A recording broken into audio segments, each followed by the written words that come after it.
Hello, friends, and welcome to what might be, is the last episode of 2025 on the Bharatiya Junta Podcast. As we stand at the edge of another year, I wanted to take a moment to speak with you. Um, Not in terms of a podcaster, but as one person trying to make sense of these times to another doing the same. Firstly, Happy New Year, and for most part, that is all I have to say. Hope you have a good one. You can switch off now if you want to, because from here on, everything I say will probably only be a different way to wish you a better upcoming year. But if you're invested, either in commuting or cooking or working out, stay with me for a little bit. As we welcome the new year and look at the last week of 2025, what we see is that just this week itself, if we take a look at the news, we find so much to be despondent about.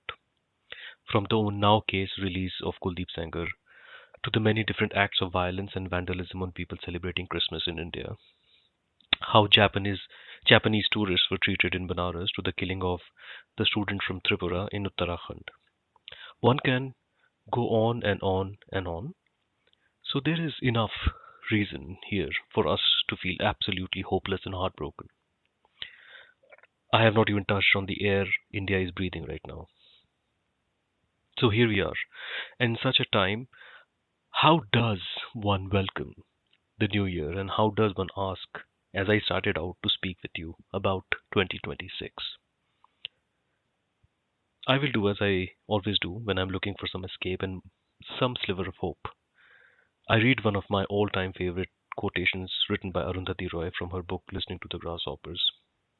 She says, to love, to be loved, to never forget your own insignificance, to never get used to the unspeakable violence and the vulgar disparity of life around you, to seek joy in the saddest places, to pursue beauty to its lair, to never simplify what is complicated or complicate what is simple, to respect strength, never power, to try to understand, to never look away, and to never forget. Let me use this thought as a skeleton for what I will try to say to you today. A message from the podcast to you for the year ahead. What does it mean to love in 2026? I think it means to recognize where we stand in the hierarchies of power that structure our lives. All of us, and I mean all of us, occupy some position in this hierarchy.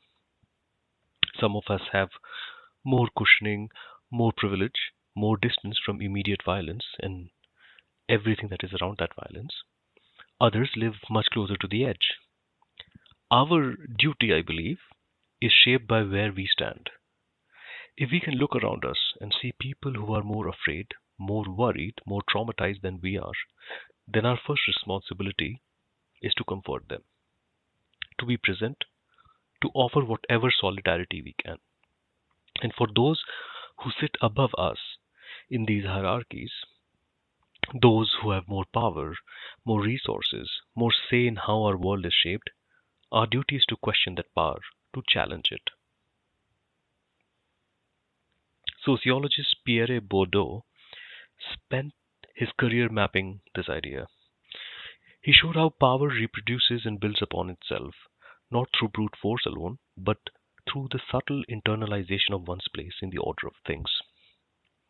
We learn where we stand, we learn what is possible for someone like us, and mostly we learn not to question it. So let us recognize that our responsibility is shaped by our position. Those of us who can afford to comfort should comfort. Those of us who can afford to question should question. The person drowning cannot be expected to save others, but the person on shore who chooses not to throw a rope is making a moral choice. I am not asking of us to do much. I hope I'm asking us to offer a kind word and a kind ear when we can. We cannot do much, perhaps, but this much we can do. Viktor Frankl, in Man's Search for Meaning, another great book, highly recommend reading it slowly, but do recommend it, wrote about surviving the concentration camps and what he learned about human nature in the most extreme conditions. He said that everything can be taken from a person except one thing: freedom to choose one's attitude in any given set of circumstances. Even when we cannot change our situation, we can choose how we respond to it, he said. And in that choice lies a profound kind of hope. His critics have sometimes dismissed this as kind of a quietism, an absolution for those who did nothing in the face of atrocity. But I think they are misreading him. Frankl wasn't saying that attitude is enough. He was saying that even when it is all we have left, it is not nothing. It is the irreducible remainder of humanness that power cannot fully colonize. The question for 2026 then is not whether we have power. Most of us have very little. But whether we will exercise the small freedoms we do have. Will we comfort those more vulnerable than us? Will we question those who are more powerful? Will we choose, as the philosopher Simon Weil put it, to attend to the world rather than merely consume it? So when I ask myself, what does it mean to be hopeful in these times? I think it means this: recognizing that while we cannot control the tides of history, we can control how we show up in our own small corners of the world. We can choose to be the person who comforts rather than ignores, who questions rather than accepts, who loves rather than withdraws. To be loved isn't just about romantic or familial love. It is about building communities of care, about being part of networks where people look out for each other, where vulnerability isn't weakness but a form of honesty. In times like these, being loved, being connected, is itself an act of resistance against the forces that want us to be isolated, atomized, easier to control. Recently, in the podcast, in one episode, I had mentioned how perhaps cutting off some of our more toxic family members is a choice we can make, and I was later corrected through feedback on Discord that what I was asking of people was misguided, and I have come to agree to that. We in fact need to accept all love that we can, even when it is imperfect. I still maintain that to change someone who does not see the world as you do requires not debating the facts but their emotions, and perhaps the way to do that would be to model that love without patronizing them. Now, how one can do it is still something I'm not sure about, but perhaps showing up when you could is a good way to do it. To never forget your own insignificance. So, yes, we are small. Our individual actions might seem like drops in an ocean. But as the saying goes, the ocean is made of drops. And more importantly, our insignificance frees us. We don't have to save the world alone. We just must do our small part with sincerity. And take breaks when we have to. That is also our right. But being cognizant of where we are, who we are, and what we can do is very important. To never get used to the unspeakable violence and the vulgar disparity of life around you. We live now in an era of what might be called the permanent spectacle, something more diffuse and perhaps even more insidious than Orwell's imagined centralized totalitarianism.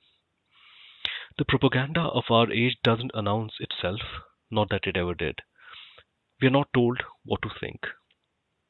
We are just provided with an overwhelming sherbet of content: true, false, half true, strategically misleading. That critical judgment itself becomes exhausting. To challenge this takes work. It's exhausting to constantly interrogate the information we consume. But I think it's necessary. Because when we get used to the violence, when we normalize the disparity, we become complicit in maintaining it. To seek joy in the saddest places. This is something I want to emphasize as we enter the new year. I know it might sound trivial or even callous to talk about joy when there's so much suffering. But I've come to believe that if we see ourselves as part of a movement to make the world more humane, even in the smallest ways, then we owe it to our ideals to embody them, to be ambassadors of the world we are trying to build. As I said, there's pain and despondency everywhere. That's real and we shouldn't look away from it. But if we wish for others to hear us, to perhaps even join us in imagining and building something better, we have to be people who also carry joy inside us. We have to be what I think of as joyful warriors. There is a strand of political consciousness that treats joy as suspect, as some kind of bourgeois escapism, as complicit with suffering as evidence of insufficient commitment to the struggle. One sees it in certain kinds of revolutionary asceticism, in the figure of the perpetually grim activist for whom happiness itself becomes a kind of betrayal. The poet and essayist Ross Gay has written about what he calls the practice of joy, by which he means the active cultivation of attention to moments of beauty, connection, and aliveness, even especially in context of grief. In his Book of Delights is the name, Gay catalogues small wonders, the way strangers sometimes help each other for no reason, the architecture of a particularly well-made sandwich, the sound of children laughing in a park. Those are not escapes from political reality. They are reminders of what we are fighting for. James Baldwin, speaking to a group of black writers in 1963, said, "I am what time, circumstance, history have made of me, certainly, but I am also much more than that. So are we all." That much more is what power always tries to erase. It wants to reduce us to categories, to data points, to demographics, but we exceed those categories. We contain multitudes. And one way we assert that excess, that irreducibility, is through joy, through insisting that even in the darkest times, we are more than our suffering. If we see ourselves, even in small ways, as part of a movement toward a better, more humane world, and I think many of us do, even if we wouldn't use that grandiose language, then we must ask, what kind of people are we for the world we are trying to build? If we embody only exhaustion, bitterness, and despair, why would anyone want to join us? Why would anyone believe that the world we imagine is possible, let alone desirable?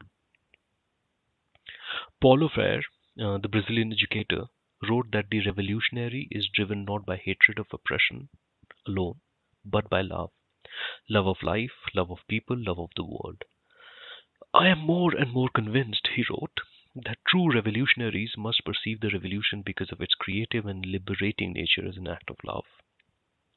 This sounds sentimental until you realize what he's actually saying, that the struggle for justice cannot be sustained by rage alone. Rage burns out. Love endures. So here's my invitation for 2026. Let us try and do something different. Something that isn't part of what's expected of you. Take an experience that allows you to walk in someone else's shoes, even briefly. Travel to a place you've never been to. Talk to someone whose life is radically different from yours. Read a book from a tradition that's foreign to you. Volunteer.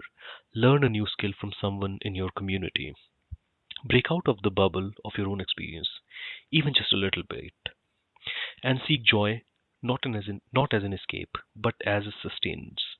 Joy in small conversations, in good food shared with friends, in music, in art, in the everyday acts of kindness we witness and participate in the fact that despite everything, people continue to love each other, to create, to resist, to hope. We are all provincial in ways we don't recognize. Our empathy has limits. We don't like to admit it, but it's true. And late capitalism, with its relentless atomization, has made it easier than ever to live in what the sociologist Robert Putnam called bowling alone, connected digitally but isolated socially, aware of global suffering but estranged from the suffering of our neighbors. So, as I said, do something that takes you outside the circumference of your usual life, as an experiment in adjacency, in being alongside others whose lives are structured differently than yours. We are now a quarter of the way through the 21st century. And many of the promised improvements have failed to materialize. The technological utopias turned out to be new forms of surveillance. The end of history turned out to be a temporary intermission. The arc of the moral universe, if it bends toward justice at all, bends so slowly that individual lives cannot see the curvature. And yet, and yet people still comfort each other, still question power, still seek beauty, still love and are loved, still insist against all evidence that the world could be otherwise. This is not optimism, it is something more fundamental, a refusal to grant the present tense a finality, a recognition that we are always already at a threshold and what lies beyond it is not yet determined. So, as we cross into 2026, here's what I want to leave you with: not a resolution or a prediction, nothing abstract of any kind, but a question to chew on, to linger on. What if hope is not a feeling we wait to have, but a discipline we practice? What if it is not about believing things will get better, but about deciding to act as if they could, because that action itself is what makes the good possible? I don't know. I don't know what 2026 will bring. I suspect it will be difficult in many ways, but I also know that we'll face it together in whatever small ways that means. Through these conversations, through the communities we build, through the choices we make every day about how to show up in the world. Thank you for listening this year. Thank you for being part of this journey. Thank you for caring enough to tune in, to think, to question, and to feel. This has been the Bharatiya Junta Podcast. May 2026 find you well and vigilant and alive to possibilities. Here's to the year ahead. May we find ways to love and be loved. May we never get used to injustice.